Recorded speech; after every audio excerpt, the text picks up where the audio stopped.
last night, 38 lead changes, 11 ties. Thunder Heat did not disappoint. Dwyane Wade looking like a young buck. He's had over 58 points in his last 2 games. Stephen A., can he continue to play at this level?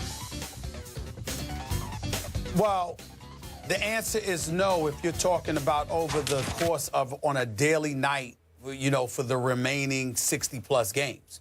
But if you're talking about big moments, if you're talking about playoffs where you don't have back-to-backs, he absolutely can if he goes into the postseason healthy. Dwyane Wade knows how to play the game of basketball. He's a future Hall of Famer. He's a 3-time NBA champion, and he's a scoring machine whenever he wants to be because he knows how to get to the line. He's not shooting great. Neither is Chris Bosh. Both of them are shooting about 43% this season from the field thus far. They're going to get better as the season progresses. Remember, Dwyane Wade last year was shooting like 51, 52% for the vast majority of the season. This guy knows how to score. He knows how to get in the lane. He's got a surreal mid-range game, and he can go through to the free throw line as evidenced last night with 1.5 seconds left and close the deal. But what I'm loving about it is that some of the defensive responsibilities that used to be placed on his shoulders, Skip, is no longer the case. This kid, Justice Winslow, out of Duke. Skip, I don't know if you've ever stood next to this guy. It's a big boy. Yep. It's a big boy. He's a lefty. He's capable of making shots, only averaging about 6 points per game. But he was the one on Kevin Durant in the last waiting moments, you know, forcing him to miss, even though Kevin Durant, like he pointed out, he thought he got the shots that he wanted. It just didn't fall with 8.9 seconds left.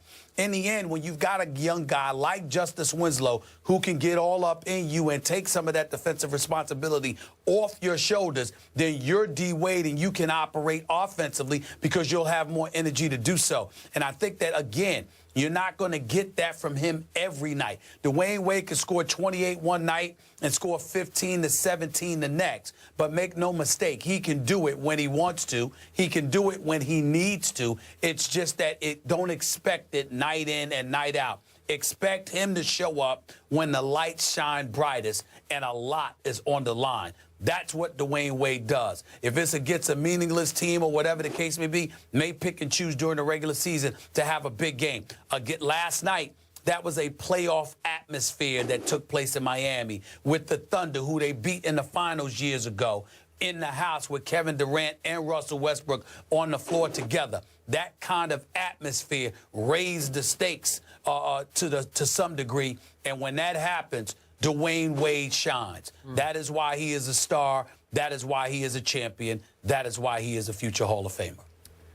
I am with you on this. I don't expect Dwyane to do that on a nightly basis, but when it's time, he is still highly capable of doing that. And that was pretty special last night. It is Durant and Westbrook. Your team is still awfully young in spots, but it is talented. You like the Heat. I like the Heat. I think we both have them advancing. Isn't that how we had it? I had them getting to the conference finals. Same with I have them going to the conference finals and losing to Cleveland. So I'm looking at the box score here. And if I didn't know the final score, and I'm looking at the numbers, I would have said that Oklahoma City would have won this game because they out-rebounded the Heat 44-35. They shot far more free throws. It was 21-14 at the free throw line. And when I look at what the Heat did, it just doesn't look like it's enough to hold off Durant and Westbrook. But it was close. As Molly said, 38 lead changes. And when it was time, Durant pulled up and took a 3. I thought he should have driven the ball, although he can be lethal from 3 in the clutch. But then all of a sudden it goes to the other end, and Dwyane Wade said, "Get out of my way. Here I come."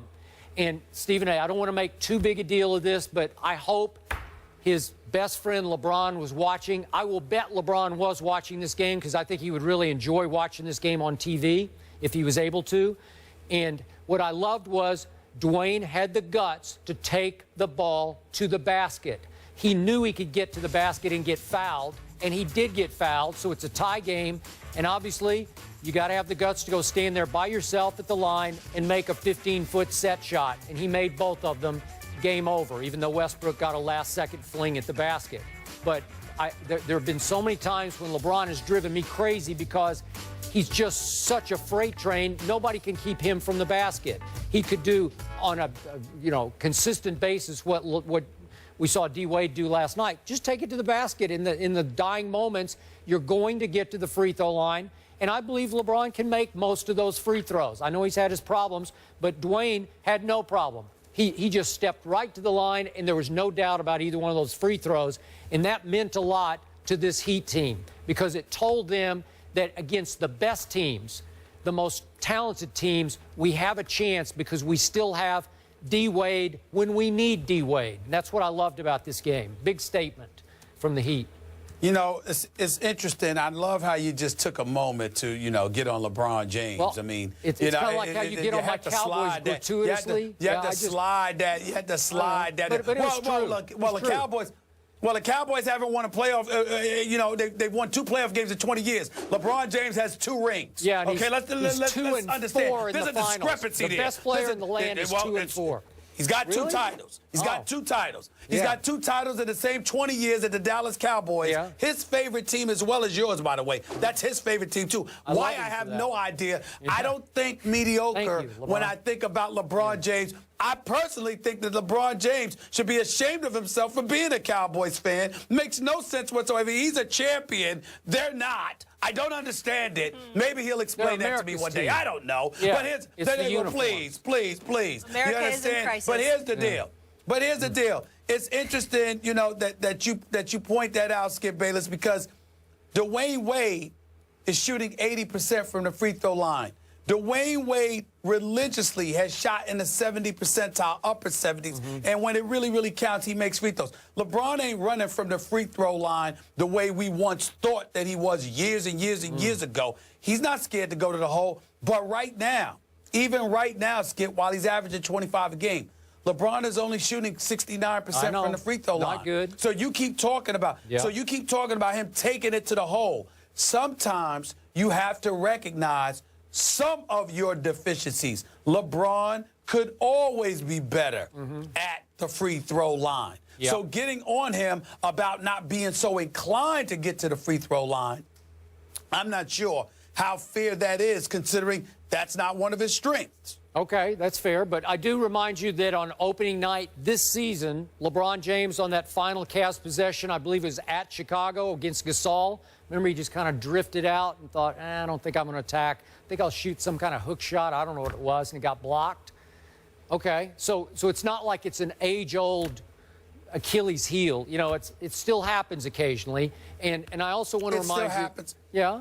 And I also remind you it still happens occasionally, but he's hit some big free throws. He's hit some big free throws in his career. That's what I said. But all right. LeBron's 2 rings came somewhat courtesy of his teammate Dwyane Wade. Is that possible? He was with Dwyane, right? No. Well, he was with Dwyane, and of course Dwyane Wade and Chris Bosh deserve credit because they were stars in their own right. But they don't win those rings without LeBron. Or and vice LeBron versa. was clearly the MVP. LeBron was clearly the MVP. No. LeBron was clearly the MVP of those teams because if you recall, Dwyane Wade was healthy for Dallas, wasn't that healthy for Oklahoma City, and was even less healthy, when they beat the Spurs. And so LeBron, Dwyane Wade was going through an awful lot of things, both physically and psychologically, because that was when the stuff was going on with his family. Yep, so you got all of that going on while LeBron. A lot was on LeBron's shoulders. LeBron was clearly the guy, and Dwyane Wade would be the first to tell you he had to carry us on a lot of nights. And I remember when LeBron left Cleveland, he came up to me and he said, "Look, man, I gave all I had to Miami. When Dwyane Wade missed 30 games, LeBron was playing 75, 76, 77 games." So you got to keep that into account. LeBron missed a grand total of 18 games in 4 years in Miami. So I love me some Dwyane Wade, a superstar and a Hall of Famer, no question. But it is clear that at the time he wasn't in ideal health. Plus he had some distractions another year due to the whole family thing. And LeBron James was carrying the Miami Heat on most nights. Let's not take that from him, okay, please. I won't. But my final point is LeBron's second and last ring came courtesy of my San Antonio Spurs in Game 6 at Miami. And finally, it came courtesy of Ray Allen and the greatest clutch shot I've ever seen. Thank UConn. He is a UConn man. And Stephen A., my Spurs just gave that game back to the Heat and should have won that series. But that's just me.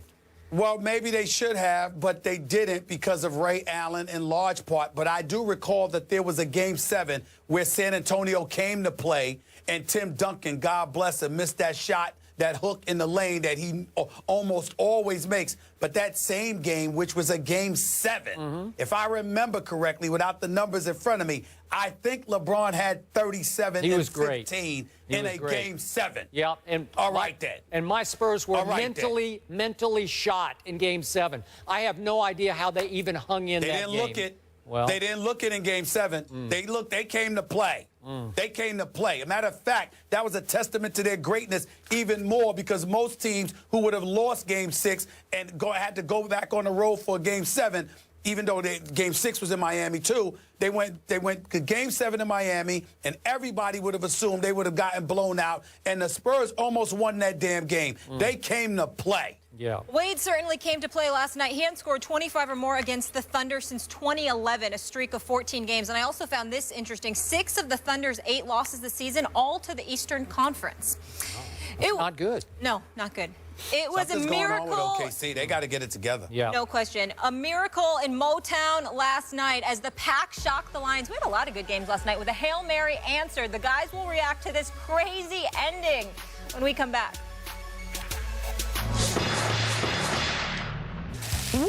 This is a witch hunt. I'm sick to death, dead wrong. The odds are in your favor. No, you don't. High and dry. It's unbelievable. Tell me you can't close that deal. I won the fight.